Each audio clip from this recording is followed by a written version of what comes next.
With the infectious disease control bill still hanging in limbo in the House, we'll be cutting through the noise, the confusion, and the conspiracy theories, bringing clarity to the matter in this video. Is the bill really about compulsory vaccination? Is Bill Gates really funding it and bribing our lawmakers? Bishop Oyedepo's position on it? All this will be discussed as we go on. But first, make sure you subscribe to the channel. It's really going to help the channel to grow. Share with your friends and let's get to work. The official name of the bill in the House is Infectious Diseases Control Bill 2020. Now, what is the bill really about and why is it causing so much controversy?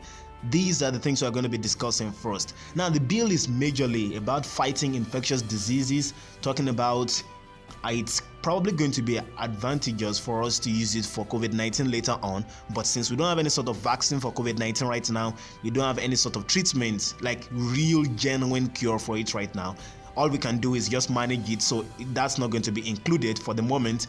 But talk about tuberculosis, talk about all sorts of outbreaks, talk about cholera, talk about whatever it's going to be. So that's what this bill is about.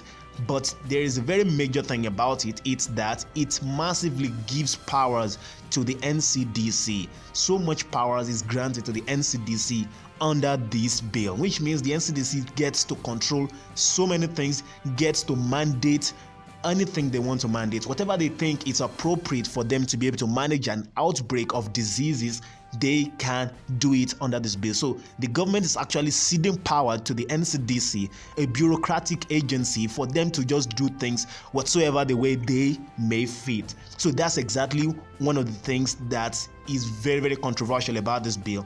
That's one of the things that's inside. And also it gives the mandate, which is the controversial part of it. The most controversial part is that it gives the ability to mandate vaccination, that is compulsory vaccination to any area that has an outbreak. It doesn't mean compulsory vaccination for the entire nation. It means compulsory vaccination for any area that has an outbreak. So let's say there is an outbreak in Abuja. There's going to be a compulsory vaccination for the entirety of Abuja during that period, so that the thing can be contained, so that you can achieve herd immunity, for you to allow most of the population, about 60 to 70% of the population in Abuja, to be immunized against that disease, so that it doesn't keep spreading, and then you can contain it. So that's basically what the thing is about. That's the basic thing that it's about. Now we get over to the conspiracy. Now, even before I get to the conspiracy, I've already mentioned that there are actual real reasons to criticize the bill. The first one is that there is so much powers given to the NCDC, and that should not be. We elected our elected officials to power for them to take charge of situations, not to cede the responsibility to bureaucrats who are not elected, who are not accountable to the people. We are talking about letting those people we elected to be the ones in charge, so that if they do things that are completely out of the line, we can get them out of office. There's no way you're going to be able to get the bureaucrats out of office. Are you going to be able to get rid of the person in charge of the NCDC unless maybe the person you elected is able to kick him out? So that's the only way for you to do that. You cannot directly remove him if he messes up, unlike you can remove your lawmaker if he messes up. So it's kind of like they're trying to be derelict with their responsibilities.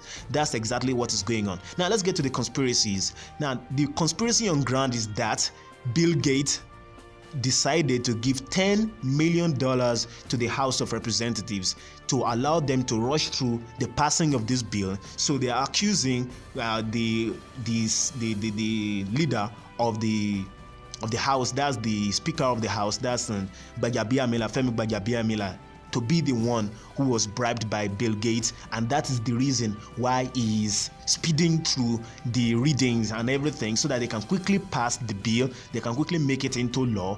Because what they are saying, according to this conspiracy, is that Bill Gates is funding this thing so that he can test out the newly developed vaccine in Nigeria. So it's almost like, many countries are developing vaccine right now. The United States is developing vaccines, China is developing vaccines, the United Kingdom is developing vaccines. You talk about the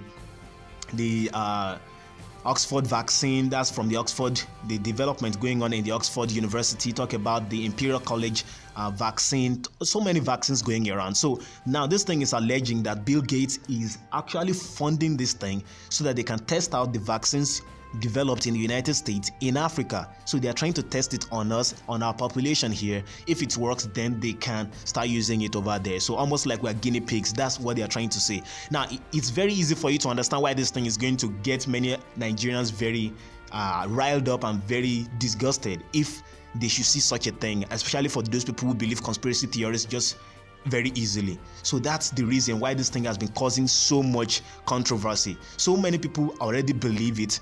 And where did this accusation really come from? This accusation came from, they call themselves the Coalition of United Political Parties. That's the CUPP. It's actually, in a way, I think it's basically just led by the PDP. Now, I'm not trying to support any sort of party or whatever, but obviously, this thing is a political attack. It's a political hit job. That's what it is mainly. That's exactly what they are trying to do. Now, the people in charge of the accusations, they have been told to come and testify in the House of Assembly, but they refuse to do that. They are saying that Gbajabiamila cannot be the one in charge of the case, while he is actually, like, it's conflict of interest, sort of. So that's the reason. So they said that that's not possible. So they are refusing to come to testify and say everything they have and prove that what allegation that they have made is actually correct. So they are refusing to come outside and do that. And in the meantime, they've actually succeeded in pausing the movement of the bill that is supposed to be in some ways positive, although it has so many negative aspects to it too. And also because it was Femi Gbajabiamila that sponsored the bill. So it's all part of the entire conspiracy theory and everything like that. Now let's move over to what Bishop Oyedepo said about this thing. Now, very disappointingly, I really respect the man of God, but there's something very disappointing that he said, and it is that he's saying that he actually believed it, and he believed that they are trying to test out all these things on Nigerians, and that is the grand conspiracy and all of that. He also claimed in a way that vaccines in some manner in this particular issue could cause autism, which is a very big problem. Like, this is a very big conspiracy theory that has been going on in the Western world about people. They call themselves anti-vax. That's people who are against vaccines. They believe that vaccines cause autism, that it's a particular sort of antisocial behavior that occurs in children. So it makes your child very awkward, cannot relate with his mates, behaves in an awkward way, almost like he has mental issues or something like that. So that's it. So saying that vaccines cause autism, so it actually leads a lot of people to stop vaccinating their kids. And in that sort of a situation, it means you're not going to be able to have herd immunity. And if you don't have herd immunity, it means if any sort of disease should break out in the community or among those children, let's say in their school, it's going to run rampant. Like everybody, like a whole lot of people are going to get infected. So let's say it's chickenpox now, it's just going to go rampant. Let's say it's smallpox or whatever it is, it's going to go rampant all around because most of the people are not vaccinated. And of course, there are some people who can't even get vaccination, like people that have compromised immune system, they cannot take vaccines. So those people are effectively rendered helpless in that sort of a situation. So you're like just leaving them to their own means. That's exactly what you're doing, because you that can take vaccines are refusing to take the vaccines, and then you are risking the lives of those people. Of course, I know it's not a direct action by you being done to the person, but it causes a lot of issues. So it's called the position of the anti-vax. So that's exactly what it is. It is completely anti-science. It is completely like, it's just a wacky conspiracy theory. That's exactly what it is. And then there's a very big problem that's also attached to this bill, which is that the National Assembly refused to do a public hearing in time. So that's the problem. Of course, they've already promised now that they're going to start public hearing as soon as possible after they eventually bucked under the pressure. That is, they eventually agreed and they stopped the reading of the bill. So they kind of locked it down for the moment because there's so much public outrage about it. So they have already done that. They've already push the brakes on that so that they can get things in order and they can correct all the nonsense they have done about it. But this thing reminds me about the issue of the 5G and why Nigeria is not permitting 5G right now. It is because of all the conspiracy theories that came up at the beginning of this year that 5G is the one causing coronavirus, or that 5G has something to do with the people dying in Wuhan in China or something like that. It's one of the reasons when people started complaining and shouting about it. The federal government had no choice than to say, okay, we have to just put a moratorium on this thing, we have to pump the brakes on this thing and stop it for the meantime. That's exactly what happened to the issue of 5G at this moment, not because there was any sort of scientific proof to show that there was going to be any sort of adverse effect from 5G in any way, just simply because of public outrage.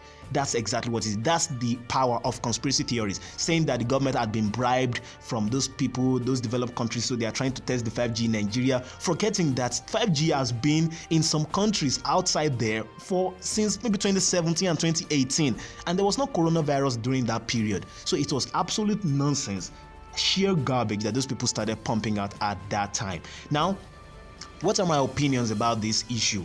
Generally speaking, my opinion is that this is just an absolute stupid conspiracy theory. That's exactly what it is. They're just trying to seize on tiny details of things, for example, like the issue that they didn't have public hearing, and then capitalizing on it, and it's basically a hit job. It's basically that. It's just a hit job. It's very similar to the conspiracy theories about 9/11, saying that it was an inside job and that it was the United States that actually planned the hitting of the World Trade Center and the collapse of the World Trade Center and whatever like that. They call themselves the truthers, and talking about the Obamacare conspiracy theory, saying that Obama is actually the Antichrist and is going to implant chips in the hands of people. Anybody that can remember that from 2012, that was going rampant all around then. All crazy conspiracy theories, cookie conspiracy theories. That's exactly what it is. And of course, Bill Gates has already denied this thing. Like I said before, it has nothing to do with him. Absolutely nothing to do with him. So we all have to chill, take a chill pill, and be all right with this thing. There's no evil coming to Nigeria. Nobody's trying to use us as guinea pig talking about this bill. And of course, this bill is for all infectious diseases. It is not primarily about COVID-19. Again, there's no vaccine for COVID-19 at the moment. Even if there's going to be any vaccine that could be tested here, none of those vaccines are even at that level at the moment that could be tested effectively on humans at this moment. Most of the vaccines being used can be tested in the countries where they are. So let's even talk about the vaccines that have already reached the period of human trials. For example, the vaccine in the Oxford University, they're actually doing the trials on about 1,000 or so people back there in England. So you don't have any reason to worry about that. They have subjects, people that are volunteering to do the testing. That's the issue. They have people doing the testing. They don't have to spend huge amounts of money to come and test it out in this place. They can test it right there with people who will voluntarily subject themselves to the testing. So you don't have to be worried about this thing at all. You don't have to be worried about it. And of course, the aim of vaccine, like I said before, is for herd immunity. It's very important. That's the reason. So any area that gets hit by this thing can be recommended to go for herd immunity, so to be vaccinated. That's why you do it for polio. That's why you do it for all sorts of diseases like that. Anytime there is vaccines to be given to people and the federal government is announcing it, or the state governments are announcing it, that's what is happening. Maybe there's an outbreak in that region. That's what is happening. So it's nothing new. It is nothing strange. So let us calm down. Everything is okay. So thank you very much, everyone. I'll be seeing you guys in the next video. Make sure you subscribe to the channel, make sure you share with your friends, and bye.